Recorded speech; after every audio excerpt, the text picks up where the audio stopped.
আজ কৃষ্ণনগর ডিএম অফিসে রানাঘাট লোকসভা কেন্দ্রের তৃণমূল কংগ্রেসের প্রার্থী ডাক্তার মুকুটমণি অধিকারী নমিনেশন পত্র জমা দেওয়ার পুরোভাগে ছিলেন রাজ্য তৃণমূল যুব কংগ্রেসের সাধারণ সম্পাদক ও অল ইন্ডিয়া মতুয়া মহাসংঘের ছাত্র যুব কমিটির সভাপতি অধ্যাপক ডক্টর প্রসেনজিৎ মণ্ডল।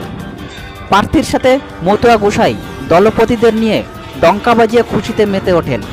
আমাদের ক্যামেরায় বন্দী হলো সেই অভূতপূর্ব ঘটনা। দেখতে থাকুন খবর বাংলা নিউজ পর্দায়।